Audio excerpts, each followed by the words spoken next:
निवडणूक आहे।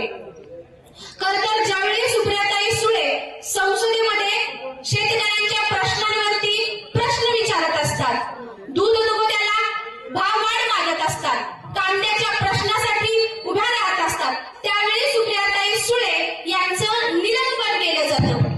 आता ताईंचं निलंबन होतं याचा अर्थ त्यांच्या वैयक्तिक प्रश्नासाठी त्यांचं निलंबन होत नाही। हे जे निलंबन होतं हे तुमचा आमच्या प्रश्नाला ज्यावेळेस संसदेमध्ये आवाज मांडला जातो त्यावेळेस त्या आवाजाचं निलंबन होतं। हे निलंबन होतं ते लोकशाहीचं निलंबन होतं। आणि आज जर आपला आवाज आपले प्रश्न संसदेमध्ये मांडणारा आपल्या हक्काचा माणूस राहिला नाही तर या लोकशाहीचं देखील निलंबन होईल। आणि ही वस्तुस्थिती आहे।